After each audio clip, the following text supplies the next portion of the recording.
ಶ್ರೀರಸ್ತು ಶುಭಮಸ್ತು ಶ್ರೀರಸ್ತು ಶುಭಮಸ್ತು.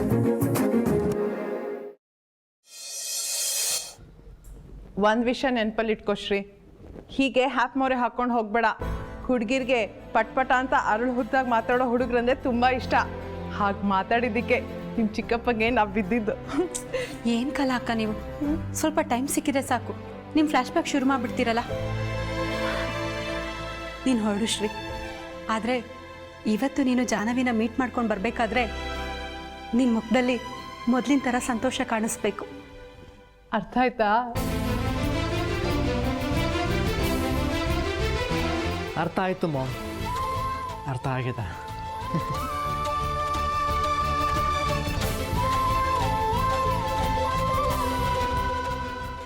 ದೇವ್ರೆ, ನಮ್ಮಪ್ಪ ಕಾಲು ನೋವಿಂದ ಹಿಂಸೆ ಪಡೋದನ್ನು ನೋಡೋಕ್ಕಾಗಲ್ಲ. ಪ್ಲೀಸ್ ಬೇಗ ಅವ್ರು ಆಪ್ರೇಷನ್ ಮಾಡಿಸೋ ಹಾಗೆ ಮಾಡು. ರವಿ ಎಕ್ಸಾಮಲ್ಲಿ ಒಳ್ಳೆ ರಿಸಲ್ಟ್ ತೊಗೊಳ್ಳೋ ಹಾಗೆ ಮಾಡಪ್ಪ. ನಾನು ಚೆನ್ನಾಗಿ ದುಡ್ದು ನಮ್ಮನೆಯವ್ರ ಆಸೆ ಎಲ್ಲ ಈಡೇರಿಸೋ ಶಕ್ತಿ ನನಗೆ ಕೊಡು.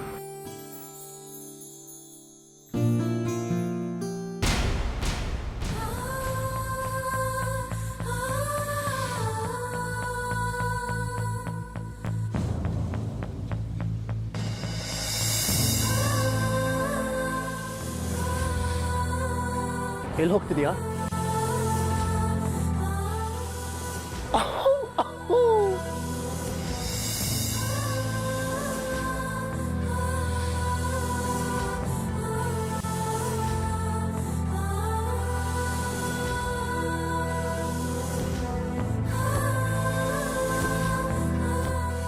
ವಾಟ್ ನಾನ್ಸೆನ್ಸ್, ನಿಮ್ಮ ಲಿಮಿಟಲ್ಲಿ ನೀವಿರಿ. ಮೊನ್ನೆ ಅಷ್ಟು ಬೈದಿದ್ದೀನಿ, ಆದರೂ ನಾನು ಹಿಂದೆನೇ ಬರೋದು ಬಿಡ್ತಿಲ್ವಲ್ಲ. ನೋಡೋಕ್ಕೆ ಜೆಂಟಲ್ಮನ್ ಥರ ಕಾಣಿಸ್ತಾರೆ, ಆದರೆ ಪೊರ್ಕಿ ಥರ ನನ್ನ ಹಿಂದೆನೇ ಬಿದ್ದುಬಿಟ್ಟಿದ್ದಾರೆ. ಮನಸ್ಸಲ್ಲಿ ಯಾವ ಕೆಟ್ಟ ಉದ್ದೇಶ ಇದೆಯೋ ಯಾರಿಗೆ ಗೊತ್ತು. ಇವರಿಂದ ಹುಷಾರಾಗಿರಬೇಕು. ಹೇಗೂ ಕಣ್ಣು ಮುಚ್ಕೊಂಡು ನಿಂತಿದ್ದಾರೆ, ಕಣ್ಣು ಬಿಡೋದ್ರೊಳಗೆ ಇಲ್ಲಿಂದ ಎಸ್ಕೇಪ್ ಆಗಿಬಿಡ್ಬೇಕು.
ಸಪ್ತಪದಿ, ಇದು ಸಪ್ತಪದಿ.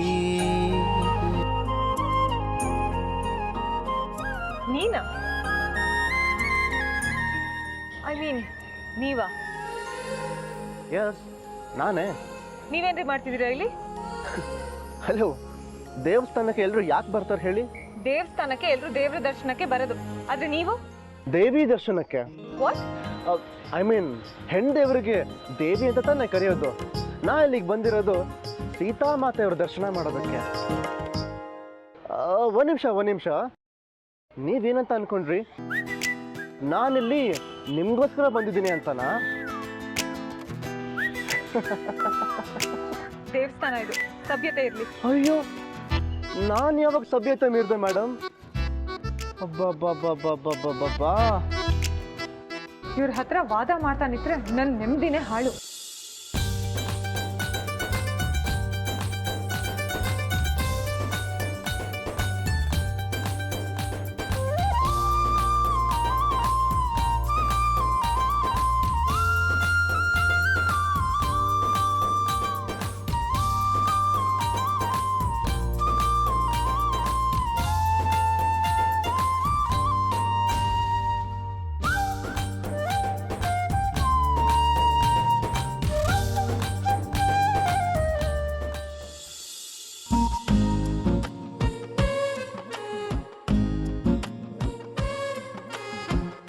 ರೀ ಮಿಸ್ಟರ್, ಶ್ರೀನಿಧಿ. ನನ್ನ ಹೃದಯಕ್ಕೆ ಹತ್ತಿರ ಆದವ್ರು ಕರೆಯೋದು ಶಾರ್ಟ್ ಅಂಡ್ ಸ್ವೀಟ್ ಆಗಿ ಶ್ರೀ ಅಂತ.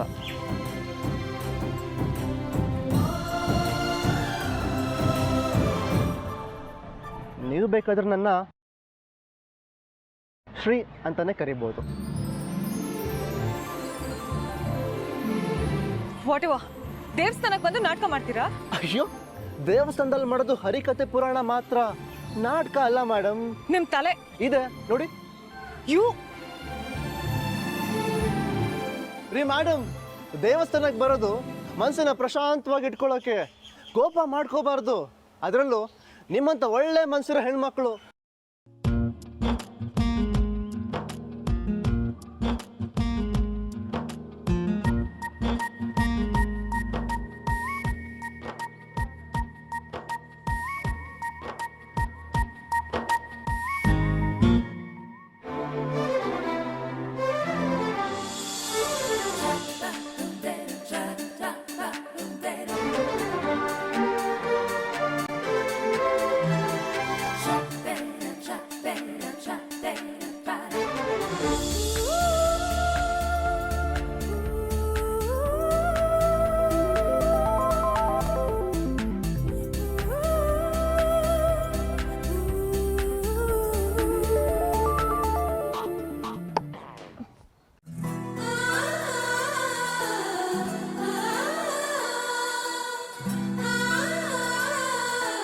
ಕೊಡಿ, ನಾನೇ ಹೊಡ್ಕೊಡ್ತೀನಿ.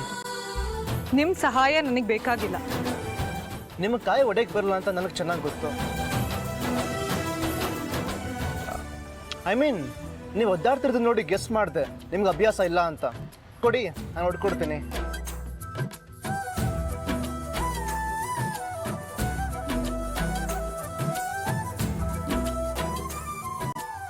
ತಗೊಳ್ಳಿ. ನಾನು ತೆಂಗಿನಕಾಯಿ ತಿನ್ನಲ್ಲ. ಮತ್ತು ನೀವ್ಯಾಕ್ರೆ ಅಷ್ಟು ಕಷ್ಟ ಬಿದ್ದು ಹೊಡಿತಿದ್ರಿ? ಭಿಕ್ಷುಕ್ರಿಗೆ ಕೊಡಕ್ಕೆ. ರೀ, ನಮಗಿಲ್ವಾ ಪ್ರಸಾದ?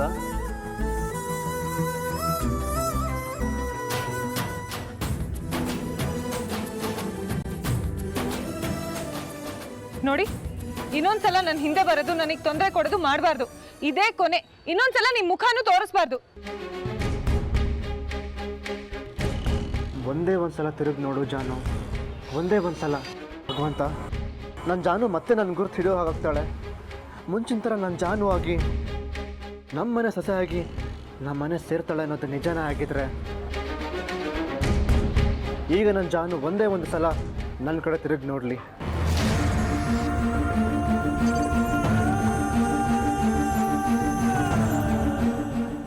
ಪ್ಲೀಸ್ ತಿರುಗಿ ನೋಡು ಜಾನು.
ಇದ್ಯಾರು ಈ ಥರ ಮುಖ ಮುಚ್ಕೊಂಡು ಬಸ್ ಸ್ಟಾಪಲ್ಲಿ ನಿಂತಿದ್ದಾರೆ?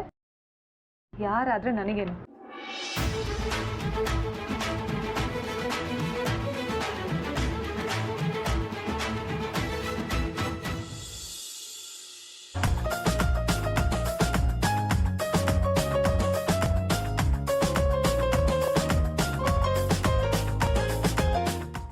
ಯಾರಿದು?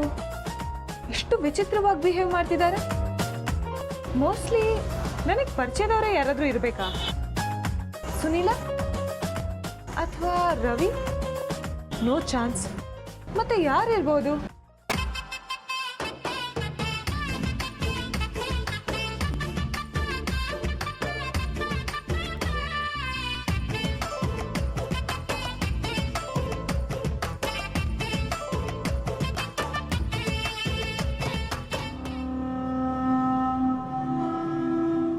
ಯಾರಿ ನೀವು?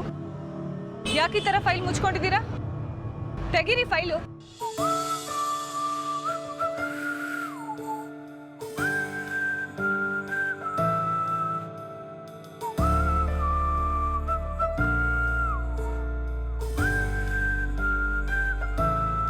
ನೀವಾ? ಏನ್ರಿ ಇದೆಲ್ಲ? ನೀವೇ ಹೇಳಿದ್ರಲ್ಲ ಮೇಡಮ್, ನನ್ನ ಹಿಂದೆ ಬರಬೇಡಿ, ಮುಖ ತೋರಿಸ್ಬೇಡಿ ಅಂತ. ಅದಕ್ಕೆ ನೋಡದೇ ಇರೋಕ್ಕಂತೂ ಆಗಲಿಲ್ಲ, ಆದ್ರೂ ತೋರಿಸ್ತಾ ಇರೋಣ ಅಂತ. ಅದಕ್ಕೆ ಈ ತರ ಬಂದು ನಿಂತ್ಕೊಳ್ಳೋದಾ?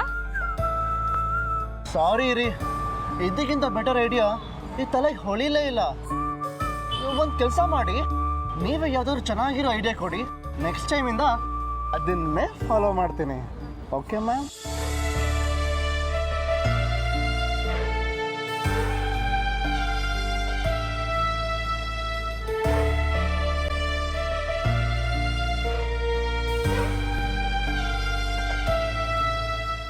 ಏನ್ರಿ ವಿಚಿತ್ರ ನೀವು?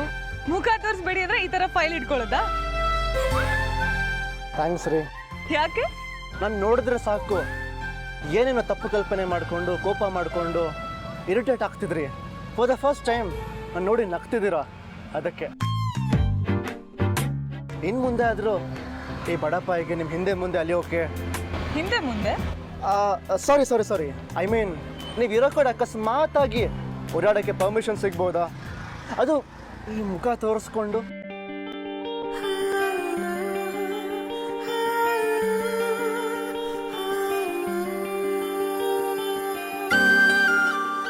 ಹಲೋ ರೀ ಮೇಡಮ್, ನನ್ನ ಪ್ರಶ್ನೆಗೆ ಉತ್ತರನೇ ಕೊಡ್ಲಿಲ್ವಲ್ರಿ?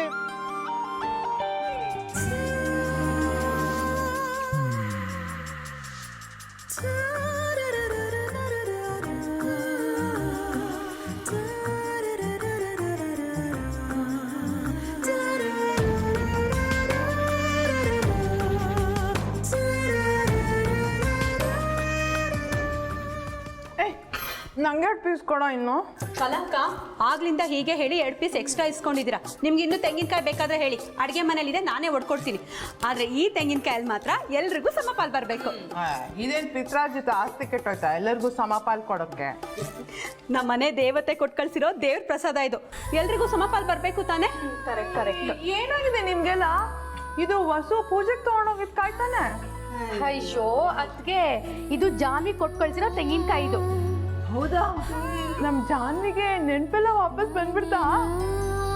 ಇನ್ನೂ ಬಂದಿಲ್ಲ, ಇನ್ನೇನು ಸ್ವಲ್ಪ ದಿನ ಬಂದ್ಬಿಡುತ್ತೆ. ಆದರೂ ಮಾಮ್, ನಿಮ್ಮ ಸೊಸೆಯಿಂದ ಅಷ್ಟೆಲ್ಲ ಅಲ್ದಾಡೋದಕ್ಕೆ ನನ್ನ ಕೊನೆಗೆ ಸಿಕ್ಕಿದ್ದು ಈ ತೆಂಗಿನಕಾಯಿ ಚಿಪ್ಪು. ನಮ್ಮ ಸೊಸೆ ಆಗಿದ್ದಕ್ಕೆ ಕಾಯಿ ಸಮೇತ ಇರೋ ತೆಂಗಿನ ಚಿಪ್ ನಿನ್ನ ಕೈಯಲ್ಲಿದೆ. ಬೇರೆ ಯಾರಾದರೂ ಆಗಿದ್ರೆ ಖಾಲಿ ಚಿಪ್ ಇರೋದು. ಆದ್ರೂ ನಿನ್ ಮುಖಕ್ಕೆ ಫೈಲ್ ಅಡ್ಡ ಇಟ್ಕೊಂಡು ಅವಳನ್ನ ನಗ್ಸಿರೋ ಕತೆ ಸಖತ್ ಮಜವಾಗಿದೆ. ಕೇಳಿದವ್ರಿಗೆ ಇಷ್ಟೊಂದು ನಗು ಬರ್ತಿದೆ, ನಿನ್ ಕಣ್ಣಾರೆ ಅವಳು ನೋಡಿರ್ತಾಳಲ್ಲ, ಅವಳಿಗೆ ಎಷ್ಟು ನಗು ಬಂದಿರ್ಬೇಡ. ಹೌದು ಶ್ರೀ, ಫೈಲ್ ಮುಖಕ್ಕೆ ಅಡ್ಡ ಇಟ್ಕೊಂಡು ಹೆಂಡತಿನ ನಗ್ಸೋವಿದೆ ಎಲ್ಲಿಂದ ಕಲ್ತೆ ನೀನು? ಅಜ್ಜಿ ಹೇಳಿದ ಕತೆಯಿಂದ. ಜಾನು ನನಗೆ ಮುಖನೇ ತೋರಿಸ್ಬೇಡ ಅಂತ ಹೇಳಿದ್ಲು. ನಾನಿವಾಗ ಏನಪ್ಪ ಮಾಡೋದಂತ ಯೋಚನೆ ಮಾಡ್ತಾ ಕೂತ್ಕೊಂಡೆ. ಆಗ ನನಗೆ ನೆನಪಾಗಿದ್ದೆ ಅಜ್ಜಿ ಹೇಳಿದ ಕತೆ. ಯಾವ್ದು ಕತೆ? ಅಕ್ಬರ್ ಬೀರ್ಬಲ್ ಕತೆ. ಅಕ್ಬರ್ಗೆ ಒಂದ್ಸಲ ಬೀರ್ಬಲ್ ತುಂಬಾ ಕೋಪ ಬಂದ್ಬಿಟ್ಟಿರುತ್ತೆ. ತನಗೆ ಮುಖನೇ ತೋರಿಸ್ಬೇಡ ಅಂತ ಹೇಳ್ಬಿಟ್ಟಿರ್ತಾನೆ. ಸ್ವಾಮಿ ನಿಷ್ಠ ಆಗಿದ್ದ ಬೀರ್ಬಲ್ ಅಕ್ಬರ್ ಮೇಲೆ ತುಂಬ ಪ್ರೀತಿ ಸ್ನೇಹ ಜಾಸ್ತಿ.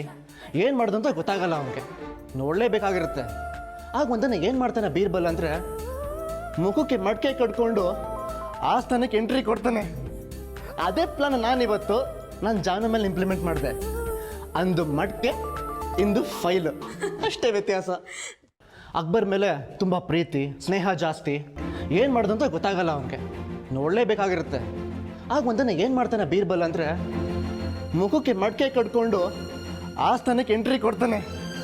ಅದೇ ಪ್ಲಾನ್ ನಾನಿವತ್ತು ನಾನು ಜಾನು ಮೇಲೆ ಇಂಪ್ಲಿಮೆಂಟ್ ಮಾಡಿದೆ. ಅಂದು ಮಡ್ಕೆ ಇಂದು ಫೈಲ್, ಅಷ್ಟೇ ವ್ಯತ್ಯಾಸ. ನೀನು ನೋಡಿದರೆ ಹೆಮ್ಮೆ ಅನ್ಸುತ್ತೆ ಕಣೋ. ಅವಳ ದೃಷ್ಟಿಯಲ್ಲಿ ನೀನು ಅಪರಿಚಿತ, ಆದರೂ ಅವಳನ್ನ ನಗ್ಸೋಕ್ಕೆ ಎಷ್ಟೆಲ್ಲ ಕಷ್ಟಪಡ್ತಿದ್ಯಾ.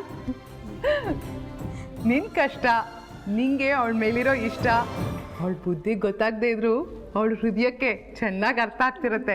ಅದೇ ನೋಡ್ತಿರೋ ನಿನ್ನ ಬಗ್ಗೆ ಇರೋ ನೆನಪೆಲ್ಲ ವಾಪಸ್ ತರುತ್ತೆ. ನಾನು ಕೂಡ ಅದೇ ಹೋಪ್ಸಲ್ಲಿದ್ದೀನಿ ಮ್ಯಾಮ್, ಅದನ್ನಕ್ಕೋಸ್ಕರ ವೆಯ್ಟ್ ಮಾಡ್ತಿದ್ದೀನಿ. ಶ್ರೀ, ಅತ್ತೆ ನಿನ್ನ ಹತ್ರ ಏನೋ ಮಾತಾಡಬೇಕು ಅಂತಿದ್ರು, ಹೋಗಿ ಮಾತಾಡ್ಸು, ರೂಮಲ್ಲಿದ್ದಾರೆ. ಹೋಗ್ತಾನೆ. ಇದು ಕೊಟ್ಬಿಟ್ಟು ಹೋಗಪ್ಪ. ಅಕ್ಕ ಸಮಪಾಲು. ಏನೋ ದೊಡ್ಡದಾಗ ಪಿತ್ರ ಹಚ್ಚುತ್ತಾ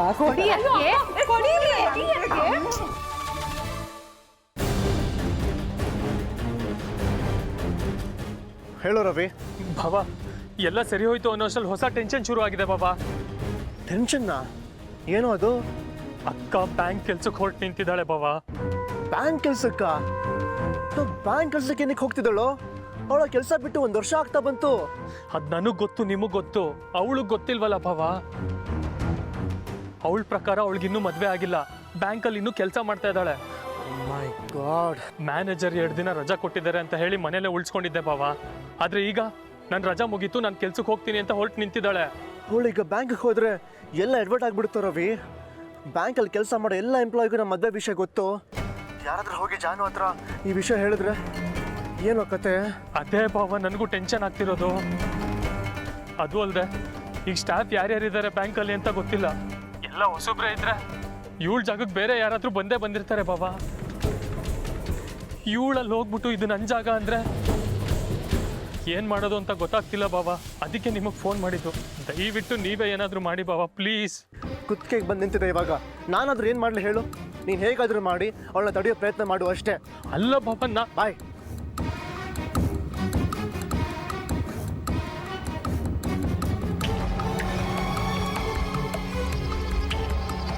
ಅಕ್ಕ ನೀನು ಇವತ್ತು ಕೆಲ್ಸಕ್ಕೆ ಹೋಗೋದು ಬೇಡ ಕಣೆ. ಯಾಕೆ? ಅವ್ರು ಕೊಟ್ಟಿದ್ದು 2 ದಿನ ರಜೆ ಮುಗೀತಲ್ಲ. ಮ್ಯಾನೇಜರ್ ಕೇಳಿದ್ರೆ ಏನಂತ ಹೇಳಿ? ಅಯ್ಯೋ, ಮ್ಯಾನೇಜರ್ ಹತ್ರನೇ ಇವಾಗ ಫೋನಲ್ಲಿ ಮಾತಾಡ್ಕೊಂಡು ಬರ್ತಾ ಇದ್ದೀನಿ. ಇನ್ನೂ 10 ದಿನ ರಜಾ ತಗೋಬೋದಂತೆ ನೀನು. ಅವ್ರು ರಜಾ ಕೊಡ್ತಾರೆ, ಜೊತೆಗೆ ಸಂಬಳನೂ ಕಟ್ ಮಾಡ್ತಾರೆ. ಮನೇಲಿ ಇಷ್ಟೆಲ್ಲ ಖರ್ಚಿದೆ, ನಿನ್ನ ಕಾಲೇಜ್ ಖರ್ಚು, ಅಪ್ಪನ ಕಾಲ್ ಆಪ್ರೇಷನ್ ಮಾಡಬೇಕು, ಜೊತೆಗೆ ನನ್ನ ಮದುವೆಗೂ ದುಡ್ಡು ಉಳಿಸ್ಬೇಕು. ಅವ್ರು ಸಂಬಳ ಕಟ್ ಮಾಡಿದ್ರೆ ಕೊನೆಗೆ ಜೀವನ ಕಷ್ಟ ಆಗುತ್ತೋ? ಇಲ್ಲ ಕಣೆ, ಆ ವಿಚಾರನೂ ಮಾತಾಡಿದೆ ನಾನು. 10 ದಿನ ರಜಾ ತಗೋಬೋದಂತೆ, ಸಂಬಳ ಕಟ್ ಮಾಡಲ್ವಂತೆ. ಅದು ಅವ್ರು ಒಳ್ಳೆತನ, ಅದನ್ನು ನಾವು ಮಿಸ್ಯೂಸ್ ಮಾಡ್ಕೋಬಾರ್ದು. ನಾ ಹೊರಡ್ತೀನಿ. ಅಲ್ಲ ಕಣೆ, ನಿಮ್ಮ ಮ್ಯಾನೇಜರ್ ರಜಾ ತಗೊಳ್ಳಿ ಅಂತ ಹೇಳಿದ್ರು, ನಿನ್ಗೇನೆ ಇವತ್ತೇ ಕೆಲ್ಸಕ್ಕೆ ಹೋಗ್ಬೇಕು ಅನ್ನೋ ಹಠ? ನಾನು ರೈಟ್ ಹ್ಯಾಂಡ್ ಇದ್ದಂಗೆ, ಒಂದಿನ ನಾನು ಕೆಲಸಕ್ಕೆ ಹೋಗದೆ ಇದ್ರು ತುಂಬ ಕೆಲಸ ಪೆಂಡಿಂಗ್ ಉಳಿಯುತ್ತೆ ಅಂತ ಅವರೇ ಯಾವಾಗಲೂ ಹೇಳ್ತಿರ್ತಾರೆ. ಈಗ ಅವರೇ ತಾನೇ ರಜಾ ಕೊಟ್ಟಿರೋದು. ಮನೇಲಿದ್ದಾಗಲೇ ತಲೆನೋವು ತಲೆಬಾರ ಅಂತ ಹೇಳ್ತಿರ್ತೀಯ. ಇನ್ನು ಆಫೀಸ್ಗೆ ಹೋದ್ರೆ ಆಫೀಸ್ ಪ್ರೆಷರಲ್ಲಿ ಎಷ್ಟು ತಲೆನೋವು ಬರುತ್ತೆ. 15 ದಿನ ರಜಾ ಹಾಕ್ಬೇಕಾಗಿ ಬರುತ್ತೆ ನೀನು. ಈಗ ನನಗೆ ತಲೆನೋವು ತಲೆಬಾರ ಏನೂ ಇಲ್ವೋ, ಮನೇಲೇ ಇದ್ರೆ ಬೋರ್ ಆಗುತ್ತೆ. ಅಷ್ಟೇ ತಾನೇ. ಹೊಸ್ದಾಗಿ ಸಿನಿಮಾ ರಿಲೀಸ್ ಆಗಿದೆ ಕಣೆ. ಇಬ್ರು ಸಿನಿಮಾಗೆ ಹೋಗಿ ಎಷ್ಟು ವರ್ಷ ಆಯಿತು ಹೇಳೋ? ಒಂದು ಸಿನಿಮಾಗಾದ್ರೂ ಹೋಗೋಣ ಬಾರೆ. ನೀನು ಕಾಲೇಜಿಗೆ ಹೋಗೋ ಹುಡುಗ, 3 ಸಲ ಫೇಲ್ ಆಗಿದೆಯಾ. ನಿನ್ನ ಜೊತೆ ಸಿನಿಮಾಗೆ ಹೋಗ್ಲಾ ನಾನು? ಈ ಸಲ ಎಕ್ಸಾಮಲ್ಲಿ ಏನಾದರೂ ಫೇಲ್ ಆದರೆ ನನಗೆ ನಿಜವಾಗ್ಲೂ ಕೋಪ ಬರುತ್ತೆ. ಚೆನ್ನಾಗಿ ಓದ್ಕೊ, ನಾ ಹೊರಡ್ತೀನಿ. ಹೋಗಿ ಅಕ್ಕ, ನಿಂಗೆ ತಮ್ಮನ ಮೇಲೆ ಒಂಚೂರು ಪ್ರೀತಿನೇ ಇಲ್ಲ. ತಮ್ಮ ಪಾಪ ಪ್ರೀತಿಯಿಂದ ಅಕ್ಕಂಗೆ ಒಳ್ಳೇದಕ್ಕೆ ಏನಾದರೂ ಹೇಳಿದ್ರೆ ಏನು ಕೇಳೋದೇ ಇಲ್ಲ. ಯಾಕೋ ರವಿ, ಇವತ್ತು ನಾನು ಆಫೀಸಿಗೆ ಹೋಗ್ತೀನಿ ಅಂದರೆ ಬೇಡ ಅಂತಿದ್ಯಾ? ನನ್ನ ಆರೋಗ್ಯನ ನನಗೆ ನೋಡ್ಕೊಳ್ಳೋಕೆ ಚೆನ್ನಾಗಿ ಗೊತ್ತು. ನೀನು ನನ್ನ ತಮ್ಮನ ಥರ ಇರು, ಅಪ್ಪನ ಥರ ಆಡಬೇಡ. ನೀನು ಕಾಲೇಜಿಗೆ ಹೋಗು, ನಾನು ಆಫೀಸಿಗೆ ಹೋಗ್ತೀನಿ, ಗೊತ್ತಾಯ್ತಾ? ನೀನು ನನ್ನ ತಮ್ಮ, ನಿನ್ನ ಪ್ರೀತಿ ನಿನ್ನ ಕಾಳಜಿ ನನಗೆ ಅರ್ಥ ಆಗುತ್ತೆ. ನನಗೆ ರೆಸ್ಟ್ ಬೇಕಾದರೆ ನಾನೇ ಮನೇಲಿರ್ತೀನಿ. ಈ 4 ಗೋಡೆ ಮಧ್ಯೆ ಇದ್ದರೆ ಬೇಡವಾದ ಆಲೋಚನೆ, ಇಲ್ಲದ ಆತಂಕ ಬರುತ್ತೆ ಕಣೋ. ಅದು ಅಲ್ಲದೆ ಬ್ಯಾಂಕಲ್ಲಿ ಗೀತಾ ಇರ್ತಾಳೆ, ಅವಳ ಜೊತೆ ಮಾತಾಡಿದ್ರೆ ಮನಸ್ಸಿಗೆ ಹಗುರ ಆಗುತ್ತೆ. ಅದಕ್ಕೆ ಹೋಗ್ತಿರೋದು. ಹೋಗಿ ಬರ್ತೀನಿ, ಬಾಯ್. ಹೋಗೇ ಬಿಟ್ಲಾ? ಹೋಗಿ ಗ್ಯಾರಂಟಿ ಬಿಡು. ದಿನ ಬೆಳಗಾದರೆ ಬೆಂಗಳೂರೇ ಬದಲಾಗುತ್ತೆ. ಅಂಥದ್ರಲ್ಲಿ ನಿಮ್ಮ ಅಕ್ಕ ಕೆಲಸ ಬಿಟ್ಟು 1 ವರ್ಷ ಆಯಿತು. ಅಲ್ಲಿ ಏನೇನು ಬದಲಾವಣೆ ಆಗಿರುತ್ತೋ, ಯಾರ್ಯಾರು ಬದಲಾವಣೆ ಆಗಿರ್ತಾರೋ, ಇವಳಲ್ಲೋಗಿ ಅದು ಏನು ಅವಾಂತರ ಮಾಡ್ತಾಳೋ ಏನೋ. ಇವತ್ತು ನಿನ್ನ ಕತೆ ಮುಗೀತು ಬಿಡು. ಈಗಿರೋ ಪರಿಸ್ಥಿತಿ ಅವಳಿಗೇನಾದರೂ ಗೊತ್ತಾದರೆ ಏನಾಗುತ್ತೋ ಅನ್ನೋ ಭಯದಲ್ಲಿ ಇಷ್ಟು ದಿನ ನಾವು ಮುಚ್ಚಿಟ್ಟಿದ್ವಿ. ಇವತ್ತು ಅವಳು ಬ್ಯಾಂಕಿಗೆ ಕಾಲು ಇಡ್ತಾ ಇದ್ದಾಗೆ ಎಲ್ಲ ಸತ್ಯ ಗೊತ್ತಾಗೋದು ಗ್ಯಾರಂಟಿ. ಅದನ್ನು ಅವಳ ತಲೆ ತಡ್ಕೊಂಡ್ರೆ ಬಚಾವ್, ಇಲ್ಲ ಅಂದರೆ ಮೆಂಟ್ಲಾಸ್ಪತ್ಲ್ ನಂಬರು ತೆಗ್ದಿಟ್ಕೊಂಡಿರೋ ಉಪಯೋಗಕ್ಕೆ ಬರುತ್ತೆ. ಮನುಷ್ಯರೇನ್ರಿ ನೀವು? ನಮ್ಗಳ ಕಷ್ಟ ನಿಮ್ಗೆ ಎಂಟರ್ಟೈನ್ಮೆಂಟಾ? ಅಯ್ಯೋ ನಾನೇನು ಅನ್ಬಾರ್ದು. ಸಾಕು, ಹೋಗಿ ನಿಮ್ಮ ಕೆಲಸ ನೀವು ನೋಡ್ಕೊ ಹೋಗಿ.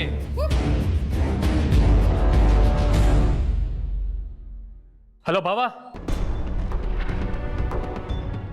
ಏನು ಜೇನು ಮೇಡಮ್, ಬ್ಯಾಂಕ್ವರೆಗೂ ಬಂದಿದ್ದೀರಿ? ಬರಬಾರ್ದಿತ್ತಾ?